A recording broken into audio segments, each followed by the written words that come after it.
Saya sampaikan mengenai harapan agar perang dapat segera dihentikan dan solusi damai melalui perundingan dapat dikedepankan.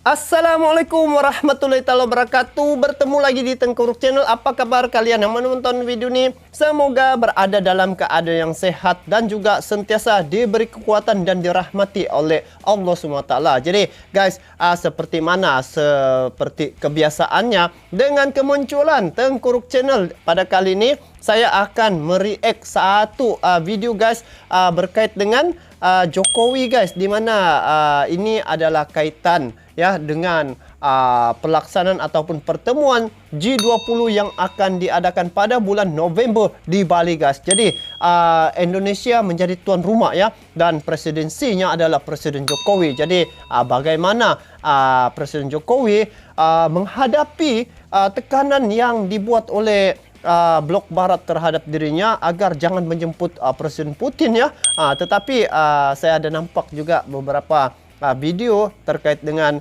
jemputan sudah dibuat ya, dan Presiden Putin pun sudah menerima jemputan tuh. Kiranya tidak ada masalah, memang datanglah itu untuk G20 nih. Tapi rasa-rasanya ada beberapa negara ya yang walk out masa ada pertemuan di mana tuh ya, dengan menteri-menteri keuangan gitu. Jadi ada orang walk out, tetapi itu tidak menggugat sebenarnya pada negara Indonesia. Dia santai aja Indonesia nih. Jadi untuk video yang saya react adalah Republik Indonesia akan dicatat dunia ya guys. Presiden Jokowi mampu pertemukan Presiden Rusia Ukraina. Semua siap hadir. Ini betul lah ini guys yang saya tengok video di mana Presiden Jokowi ada menyatakan dia telah menelepon kedua-dua presiden ini untuk menjemput di acara G20 yang akan diadakan di Bali untuk tahun ini guys, 2022. Jadi ayo kita simak video ini, dan sebelum saya lanjut, ini video saya tengok di channel Inti News. Dan seperti biasa guys, kita support juga ini channel Inti News dengan memberi like, komen, dan juga bagi yang belum subscribe dia punya channel, boleh subscribe dia punya channel. Jadi ayo, macam mana ini sampai Republik Indonesia dicatat dunia guys. Wow, hebat dan luar biasa ini guys. Jadi sama-samalah kita simak video ini, apa dia punya isi kandungan cerita nih. Dan saya pun mau tahu bagaimana Presiden Jokowi mampu pertemukan Presiden Rusia dan Ukraina ini guys. Jadi yuk kita saksikan videonya sama-sama, jom. Saya ingin menekankan bahwa Indonesia ingin menyatukan G20. Jangan sampai ada perpecahan. Tengok ketegasan di malam Presiden Jokowi. Jam 7 saya berbicara per telepon dengan Presiden Rusia Vladimir Putin. Dalam perbincangan telepon dengan Presiden Ukraina, saya memperoleh update mengenai ada ini apa Presiden Ukraina nih. Wow, dia ucapkan terima kasih ya untuk jemputan nih. Wow, padu. Perkembangan situasi saat ini di Ukraina. Dalam pembicaraan itu dibahas juga mengenai berbagai permintaan bantuan persenjataan dari Indonesia. Ya, saya menegaskan bahwa sesuai dengan amanat konstitusi Indonesia dan prinsip politik luar negeri Indonesia, melarang pemberian bantuan persenjataan kepada negara lain. Itu prinsip Indonesia ya, melarang untuk memberi bantuan persenjataan kepada negara lain. Itulah non-blok ataupun dia punya prinsip nih guys, tidak menyebelahi mana-mana pihak. Sebab apabila menghantar ataupun mengeluarkan atau memberi bantuan senjata, ini nampak sangat bahwa menyokong pada peperangan tuh. Tetapi Presiden Jokowi dia tidak buat begitu guys. Dia lebih rela untuk menghantar bantuan kemanusiaan berbanding dengan senjata guys. Yuk kita simak.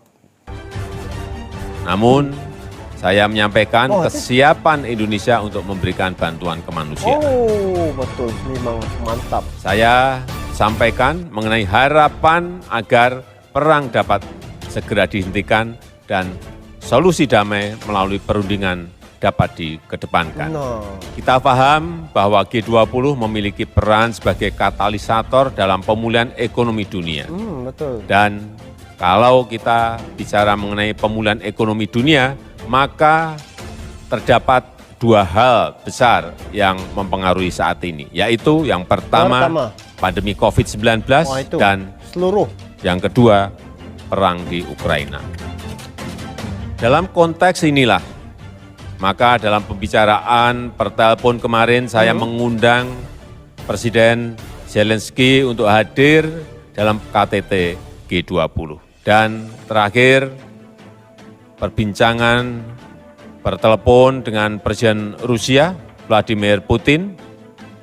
Presiden Rusia memberikan update mengenai situasi di Ukraina, termasuk proses negosiasi yang terus berlangsung antara Rusia dan Ukraina.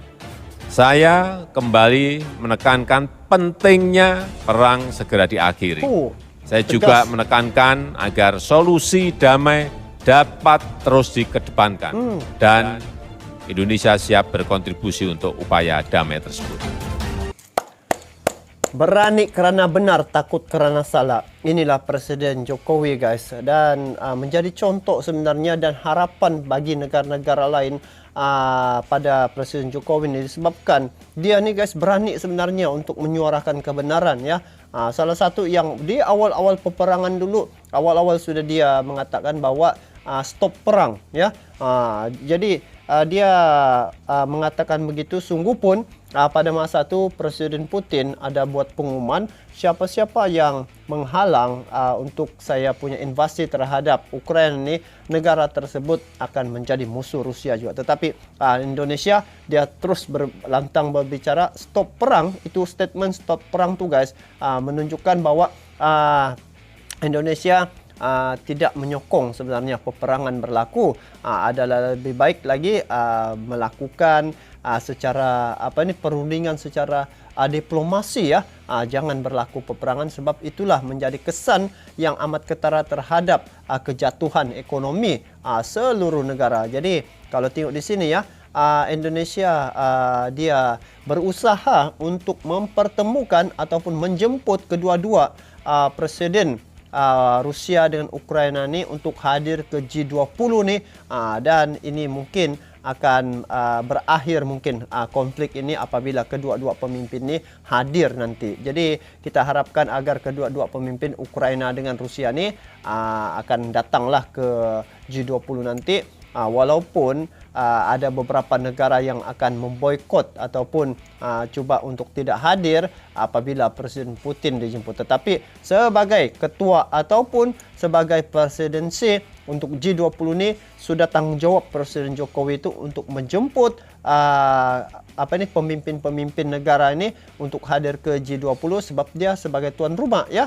Jadi dia berhak untuk menjemput pemimpin-pemimpin yang dia mau di G20 ini. Jadi, guys, semoga perjalanan G20 ini akan mendapat satu jawapan yang baik, ya, dan dapat menyelesaikan konflik yang berlaku sekarang ni antara Rusia dan Ukraina, sebab ini terkait rapat dengan ekonomi negara, guys.